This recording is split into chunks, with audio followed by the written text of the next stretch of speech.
Fiona McAnena, good afternoon. How are you? Hello there, Jeremy. This is great news, isn't it? It's very good news. I think people need to understand that, you know, blocking the puberty of unhappy children was never a good idea. There was never good evidence for it. And sadly, parents and children have been told that this is what they need. And so it's quite courageous for government ministers to stand behind something that was put in place by the previous government. So what we've seen now is the Tories brought this in. Labour have maintained it. Well done to Wes Streeting. He was very clear in the House today.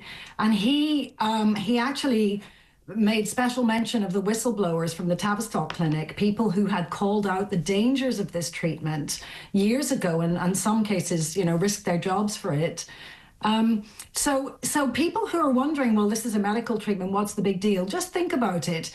This is basically saying to a little boy or a little girl, you can change sex and we'll give you treatment to stop your puberty from happening. Can I ask you to explain to people from what age this had been happening? Because this to me again is frightening. And I join you in saluting Wes Streeting. A second cabinet minister I'm saluting during the show, Angela Rayner, about prisons only, in brackets, close brackets. But Wes Streeting, absolutely correct. How young were kids getting these puberty blockers from doctors and from clinics? Well, possibly as young as 8 in some cases. You see, the problem is, Jeremy, that children were being told that perhaps they were in the wrong body. And then in their primary school years, they were socially transitioning. So they were, and this is still happening, they were presenting as if they were the opposite sex. They were living in stealth as the opposite sex. And when puberty comes along, you can't pretend anymore. And so these poor, distressed children were being told that they should go to school pretending to be the other sex, and that if puberty were to start, that would be a disaster. So typically around 10 or 11 is when puberty starts. And so some of these children were given it even before. And the worst thing about it is we're told that it was time to think, that it was reversible. That is not true.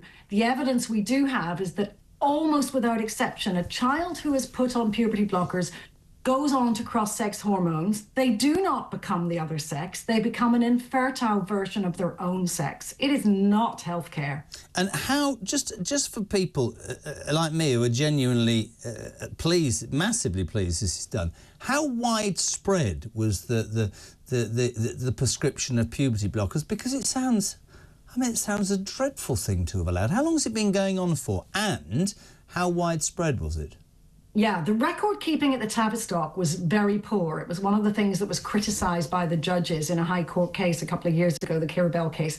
So we're not quite sure. It seems that there may have been a couple of thousand children in the UK put on these treatments.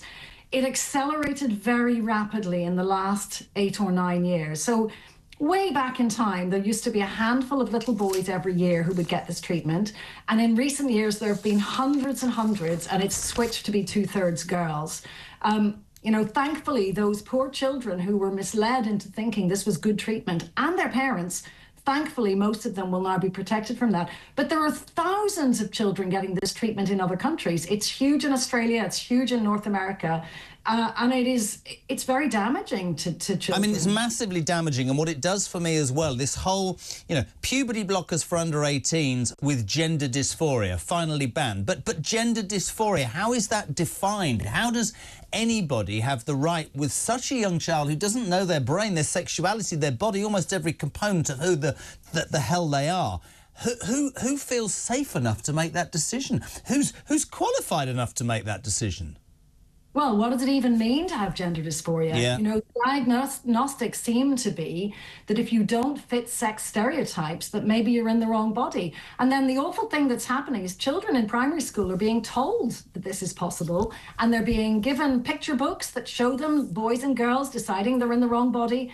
Then the parents and the adults around them think that maybe that's the kind thing to do. Everyone plays along. There's been huge pressure on doctors, for example, to be what's called gender affirming, also on therapists. So if you take a confused child to a therapist these days, the therapist is afraid to challenge what that child is saying. So you get this insane situation where a child who, as you say, knows nothing. Is a child. Told.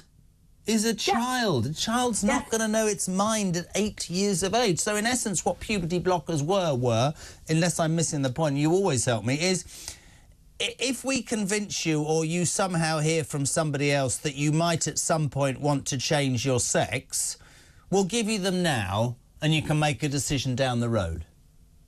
Yes, but everyone around you is, first of all, they're telling you it's possible to change sex, but it's not. You cannot, as a child, understand what that's going to do to your body, which is, in some cases, quite horrific.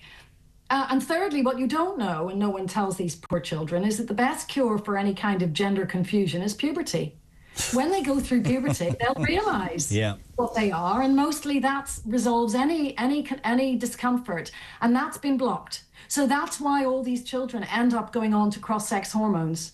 So it doesn't buy them time. It confirms this medical pathway that they're on, which is harmful. I have to say, McAnena, Fiona, Sex Matters, I blow smoke quite rightly in the direction of your organisation every time. Thank you so much indeed. Fiona McAnena, Director of Campaigns at Sex Matters. What is it, 25 to 7 o'clock?